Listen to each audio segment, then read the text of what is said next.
your metrics and your KPIs are really good. If this was my business, I'd be putting every dollar I had into it.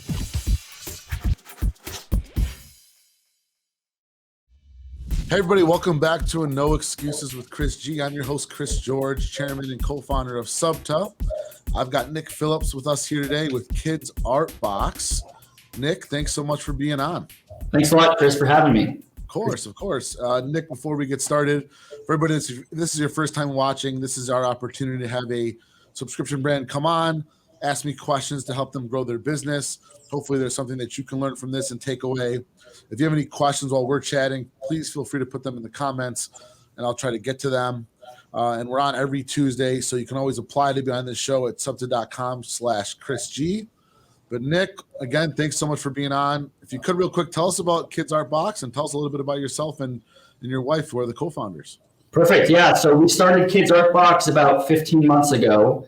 My wife used to be a structural engineer. She took some time off to be a stay-at-home, full-time stay-at-home mom with our 3 boys for a couple of years. And during that time, she did a ton of art and built up a nice 15,000 person Instagram following. So when our youngest was ready to go to daycare part-time, she wanted something to do, and she loves art. She loves, creating. And so we thought, let's create some sort of an art business. We made a hobby for her, which was kidsartbox.com. But then COVID hit, our marketing started working. We were getting lots of, great return on ad spend. And so now we've got 20 employees, a big old warehouse, and a platform we've built to run everything on. Love it. It's great. And you guys launched about 15 months ago, you said, right? Yep, just about 15 months ago. And had some good steady growth. Yep. And now we're looking to try to get scale. Yeah. So right now, we're in an awkward spot where we're too big for some vendors. We're too small for other vendors. We're heavily dependent on Facebook. We've got great ROAS on Facebook. We had a little slump with some weird pixel issues and some of the privacy stuff going on, but we've gotten through that. And so we're looking at adding more channels. We've got a lot of channels kind of in the works at the same time, but I figure there's probably some things coming up that I should think about and know about now before I get to 5 or 10,000 subs and kind of get hit by surprise. Yeah, I love that. I think we should dive into real quickly some of the things you're having and issues you might be having with some of the vendors. Can you tell me what might come in a typical box? Yeah, so the website too, but so we have 3 product lines now. We started with just Mommy and Me Art Box. That was our brand at first, but then we started with SEO, so we rebranded. So Mommy and Me Art Box comes with 5 activities. It's got 3 art activities, 1 science activity, and a visual recipe. The next one we built was My Artist Box. It's got 3 art activities and a diorama. Each month is all about a specific artist, that whoever the themed artist is for that month. And then the last one is Daddy and Me Art Box. It's like Mommy and Me Art Box. It comes with 3 art projects, 1 science, and an origami instead of baking. And so, every month is totally new curated content, new product. It's totally different every month. Sure. And so it sounds like, though, a lot of it is art supplies. It's all art supplies, yeah. You name it. Paint brushes, sponges. Yeah. So have you looked into sourcing these items yourself? We do source them. Yeah. So we've got a paint manufacturer we buy a ton of paint from. We've got paper manufacturers we buy paper from. We've got, cookie cutters from time to time we get from a cookie cutter manufacturer. But I think you said one of the struggles was some of the suppliers can't get you the quantities you need in that. That is a problem. So a distributor, so a manufacturer, so we can't buy direct from most manufacturers because we're too small. Right. So if we buy 3 or 4, 1,000 units, that's too small for a big manufacturer. And they want that order 3-4 months in advance. The distributors who have it, they might only have 500 or 1,000 items on hand at any time. So we run into these timing issues, where we can't get a lot unless there's a long runway, but we can't get, the stuff that we want from the big guys because we're not ordering 50,000. Or something. What I meant by sourcing your own items, I mean you actually manufacturing them yourselves. Have you looked into that? Got it. We can't make paper, for example. Paint, there's a lot of machinery involved. We could potentially make and build. Look, a lot of these distributors might be getting the paper from overseas, or they might be getting the paint from overseas. Yeah. Branded for them, they're shipping into the U.S. and they're selling it to you. Yeah. Then you go directly overseas to those manufacturers and have them source you the product. Yeah. We haven't done that except for with paint. There was a point where we needed, say, like 200 or 300 bottles of paint. So we'd buy big, 5-gallon buckets of paint and fill bottles. And we went down this path of looking for filling machines that could fill paint bottles for us. But then eventually we found a manufacturer and we grew. So now we buy, 9 or 10,000 bottles of paint at a time. They're happy to make it. They're made here in the U.S. Yeah. I can introduce you to a couple companies after this call. I think you should talk to them about you manufacturing your own items overseas, because these are there's a couple. One, your costs are going to drop dramatically. So you have more profit per subscription, which means more money for marketing, more potential for growth, higher LTV. Two, you've got supplies where you could buy them and they'll last for multiple months of the box, different boxes, because you're essentially again sending paint and you're sending paper, right? So it's not like if you order 5,000 units, you can only use it for May. You could buy 10,000 units like you're doing now and use it for the next 3 or 4 months. Because it's not even great. There's no reason for a brand, right? Example, if I had a box that had, let's say, men's accessories in it, if I wanted to put a Prada scarf in there, I'd have to buy it from Prada, right? Yeah. Versus Chris G's scarf, and I make it myself and put it in there. It's not the same value. For you, paint is paint, paper is paper, the brush is the brush. So that's an automatic thing I would do right away. Yeah. Start having those conversations. And I know that, in some cases, you will have to come up with the money maybe a little bit more upfront or order a little bit ahead. But some of these sourcing companies will give credit. On the flip side, I think that the amount of money you might be saving might make that okay and worth it. What kind of lead times do you think? It depends on the product, but I can't imagine the lead times are that crazy because it's not like custom product. Yeah, this is they can put these into the bottles you need, right? And sometimes there's a little bit of lead time because they might ship them via boat, and that takes a little bit longer. But this is why you have a sourcing company. Let them handle it. Yeah, I'm trying to get these products. These are standard things I'm buying every month for the box. I need these cheaper. I need you to handle the duties. I need you to get it from overseas on the boat to the port to my warehouse. You will save money guaranteed. Right. Okay, good. Yeah. Yeah, so another issue we have is I see somebody commented about paper bags. We buy these colored paper bags, and there's, I guess, a big manufacturer, a small number of big manufacturers that make these things, and they're all shut down in Washington for COVID reasons. And so it's bizarre that we couldn't get the right color bag in the right size, and we're sourcing and going crazy trying to find stuff. It's been nuts. Yeah, that's what works well with working with a sourcing company. And I see someone posted asking, we have a few that are SUBTA partners. Shoot me an email after for everybody watching, and you too, Nick, and I'll do some intros. But I can tell you that with brands that I've consulted for, with our own brand of Gentleman's Box, the minute we went to sourcing our own products, our costs dropped dramatically. Yeah, more control. We had a great understanding on lead times, and everything worked really well. So that's my first recommendation, and I think that that's going to solve a lot of your issues. Great. It's going to reduce costs, which would be helpful for the business. Yeah, we love having bigger margins back into marketing for sure. Yeah. Good, cool. All right, what else? What about, like I mentioned, we've got a little more than a couple thousand subs. We've got, maybe twice that many customers. And as we grow, every time we grow in a chunk of size, right? So when we went from, no subs to 100, or from 100 to 500, 500 to 1,000, there's learnings, that we've got along the way. Did I drop off? I'm curious to know, from your perspective, what kind of things do you think I'm going to run into as we get to 10,000 subs that we're not running into now? And when you're saying the drop off, you're saying when you might be doing a marketing campaign or spending a certain amount of dollars on ads, you hit a growth peak and then it starts to plateau. Is that where you're getting in on that? Yeah. So ROAS for Facebook ads, when we were doing a very small volume of Facebook spend, our ROAS was huge.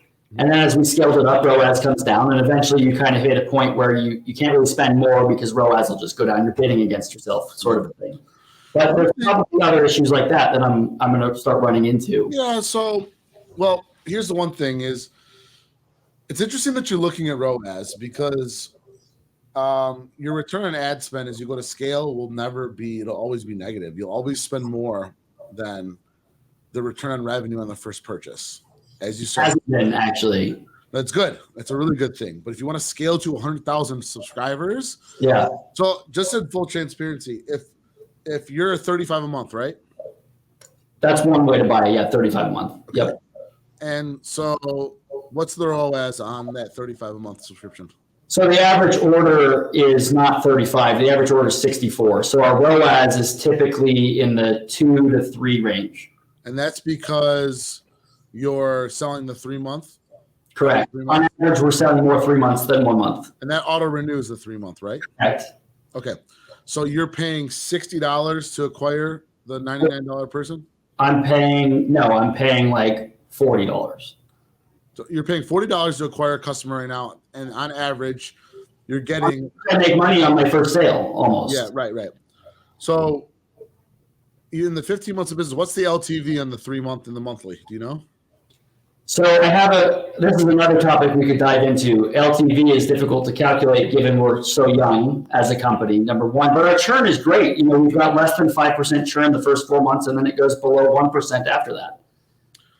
Yeah. So, given what you're telling me in your business model, if you were acquiring customers for $40, I would tell you go spend $100,000 and acquire as many as possible. Right. There's actually no reason you can't scale. What's going to happen is your CAC is going to go up, and that's really the true measurement number. Yeah. Right? So it's like less about ROAS and it's more about CAC to LTV. I think about CAC as well. I try to keep CAC in that. Yeah, just think of it as CAC because your ROAS as you go to scale is going to go up, right? And so you don't want it to scare you. But if you're telling me that your churn is 5%, then you're actually like, geez, you're probably at like a 16 months. So you're probably that's a really good churn. So for you to, what you should do is, go 12 months from now, go back 12 months, take the group of subscribers you got that signed up 12 months ago and go month over month. That specific group, how much revenue you've gotten from them up until now. Right. And divide it by the number of people in that first group. That's going to give you your relative LTV. True LTV is going to be a little higher because they haven't all churned yet. Right. Right. I'm going to guess that your LTV is probably going to be in the based on what your churn is telling me, gosh, you're going to be at hold on. You're going to be at, let's see here, 16 divided by. God, you're probably almost $500, Nick. Right. What's your margin? Our margin is like 30%. I'm giving you some so 40 is making sense actually. 40 is good. I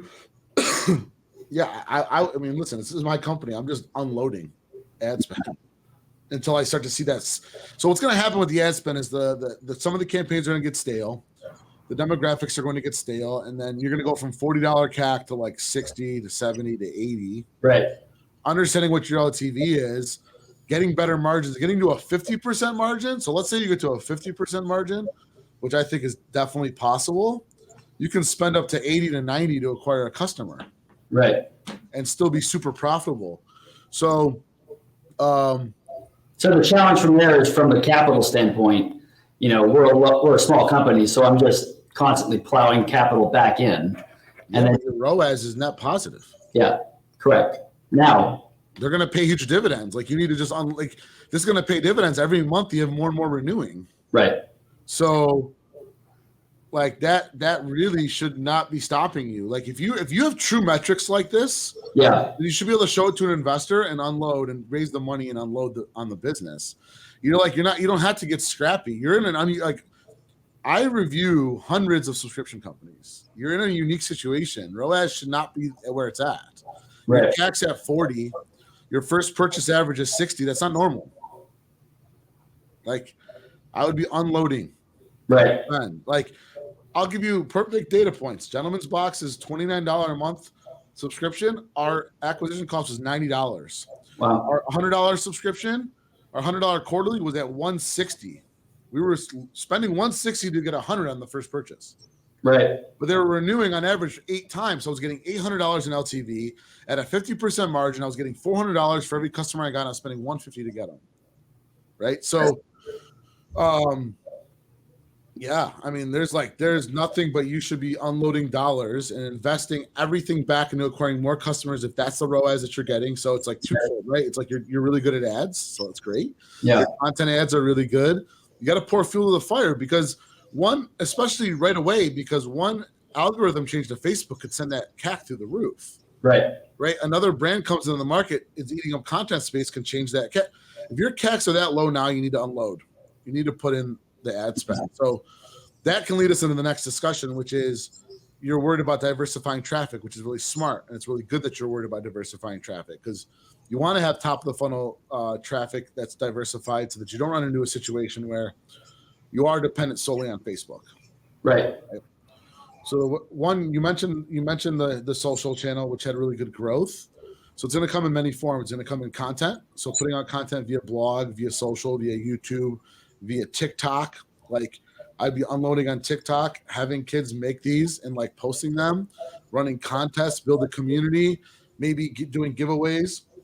I'd also consider like building a YouTube channel where you're putting out consistent content around what you guys are doing. Like I think that there's probably something around like we're activities that are keeping, kids off the iPad, off the cell phone, off the consoles, right? That's messaging for sure. We want to keep that. You want to create content around that.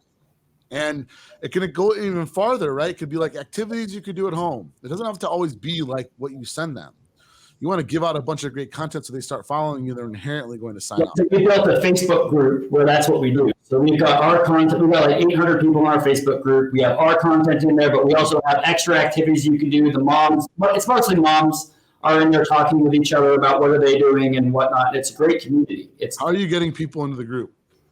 So when we send out our boxes, when we send out our receipts, our shipping notifications, everything we send, we invite people, with a link to get in there. Good. Most people come from that. Some people just find us, and they just end up in the group. Yep. Do you have a referral program? We do have a referral program, and we've got a small number of users who send us a lot of customers. Like we've got one that sends us. What's that? What's the current program model? We do. The person they refer gets $10 off, and we give the referrer a $5 credit on their account. Okay. So why haven't you increased that? Increase the dollars? I haven't really focused on it. Yes, you pay $40 right now to get somebody. Yeah. So that's telling you that you can get somebody for $40, right? So imagine if you said to the person, we're going to give you $20 off your first box, and you're going to give the current customer a $20 credit. You're paying the same amount. Right. And if that incentive helps you refer more customers, then it works perfectly fine. So what I'd consider doing is increase that. That's going to diversify your traffic. Now you've got another top of the funnel stream. And even if they go to even if Nick, think about this, you see me, we're friends on Facebook. You're like, hey, Chris, sign up for a Kids Art Box. You'll get $20 off. I'll get $20 credit on my next box. I go to the website. I don't sign up right away. But then, boom, I get hit with the Facebook retargeting ad. Right. Now I sign up, right? So increase that. And maybe you can start small. Go 15-15, and then go 20-20. See what's working well. You can spend 40, and really, after I figure out, we've identified your LTV, you might even go higher. I'm going to be on with Bold, Jay from Bold here, actually, after this at 2:00. And his data is showing him, they're running 17,000 merchants on subscriptions that referrals are one of their best converting sources for getting new customers. Yeah. Their customers are seeing that, and they're getting really high LTV, right? Because you trust when someone tells you to go sign up for something. And so I would increase that number 100%. What are you doing in terms of affiliate marketing? We just built a page for affiliate marketing. We haven't rolled it out yet, but that's coming right now. That's any moment. You should get a reversion or a plugin that can be useful for managing affiliates. Get to the bloggers, give them $30 for every customer. That's a big incentive for them. Yeah. write about you, talk about you on a YouTube video. Are you on the review sites like My Subscription Addiction and Hello Subscription? And we're on reviews.io. We're not on those other ones. So definitely get on My Subscription Addiction, get on Hello Subscription, get on a year of boxes, and give them a $20, $30 referral fee. You know you're spending $40 now. Yeah. So give them $20, $30 to acquire them. Subscription Addiction, a year of boxes. My Subscription Addiction, a year of boxes, and Hello Subscription. Okay, good. Yeah. All right, we got quite time for one more. Give me one more pressing question, something that you'd love for me to help. One more pressing question. So, and maybe it's really the sourcing will kind of fix this, but the main thing, the main reason why we're not just dumping every dollar into marketing acquisition is because we have to pre-plan how many boxes are we going to make in advance to get the supplies in on time. So I'm always trying to predict how many boxes do I need next 2 months, right? The 2 months out. And so then get the supplies in, put them all together, assemble everything with our people. And so that's the biggest constraint, not the marketing. So the cash flow issue. Yeah, it's cash flow, right? So I'm always, fighting with that. We put money into the business, and we could keep putting money into the business, and we probably are going to have to. But there's probably institutions out there that understand and are interested in, this type of model. That a regular bank, you talk to my banker, and he's like, I don't know, you're 15 months old. Show me your tax returns. I'm like, tax returns are useless. Yeah, but you have predictable income right now. Aren't you doing about $50,000 to $75,000 a month in revenue? More. There you go. So show them the revenue coming in. Yeah. Also check out somebody like Clearbank. Clearbank is a I talked to them. Yeah, it's a little high interest, but it could work, right? I can't believe you can't go get a line of credit for inventory at a bank. You've got proven revenue, and it's predictable. So you've got the proof showing like this is how much is renewing monthly. These are month over month statements. Right. So, and then if you have to put money in, listen, like I said, your metrics and your KPIs are really good. If this was my business, I'd be putting every dollar I had into it because it's going to pay dividends. Like you're getting $100. You're getting $100 on a $40 spend. If they renew once, so if the quarterly renews again for $99, now you're in profit. Right. We already know that they're staying on for probably 6 of those renewals. Right. So you're getting $600 in revenue. I mean, yeah, you know what? I would legitimately spend every dollar into the business. Yeah. Like take 6 months of my life, don't vacation, don't go if you needed the funding. Right. And because it's only going to just pay dividends. Like the renewals they're going to start to snowball. And you're going to be in a situation where your profitability is going to be through the roof. Right. Yeah, we're right at that line where it's like every dollar, we had to build a lot of infrastructure, right? We needed to have a bunch of people. We have to have a bunch of creative people, Yeah, I get it. Content. And we're at a point where all of the operations of the business are just about paying for all of that. Yeah. And still having some cash left over every month. We're within a couple hundred subs, very, very close. I also think too, your costs need to be dropped dramatically. You're sending paper and paint. Yeah. Like your margins should be huge, right? You got to think. You got a manufacturer that's selling it to a distributor, putting their margin in, and you got a distributor putting a margin on you. Right. You're going right to the manufacturer, and you're going right to the manufacturer. I'd go right overseas if I could. And get all of my supplies. Right. And you said some sourcing companies, you've got some referrals. Yeah, I got 2 that I can introduce you to right when we get off this call. Yeah. I mean, we're spending a ton of money every month. We're a great client. Yeah. Yeah. A couple thousand subs. Yeah. Yeah, for sure. And you're only going to scale. Your margin's going to go through the roof. Right. Hey, this was good. Nick, I'm glad you're on. Congrats on all the success. Oh yeah, let me see. Thanks, Bradley. Bradley says there's any questions in here. So, yeah, let's see here. Which one did you see, Bradley? I don't know if I see one. Well, there's one regarding recommend who to reach out. Yeah, no, I said something about that. So, yeah, anybody watching, if you want to find out who you can reach out to for some overseas products, please feel free to email Chris at SUBTA. I'll do those intros as well. And again, Nick, this was awesome. Congrats on the success. Also, for those of you watching, I'm going to be live and 30 minutes with Jay from Bold, talking about subscription trends, looking at data from last year, looking at some trends for 2021. If you need a link to that, I'll have someone throw that here into the comments, but that's going to be in a half an hour. And again, Nick, thanks a ton. Congrats on the success. I'll see you guys. And if you need anything, let me know, and I'll chat with you about those intros after this call. Perfect. Thanks a lot, Chris. Have a good day. All right, you too. Bye.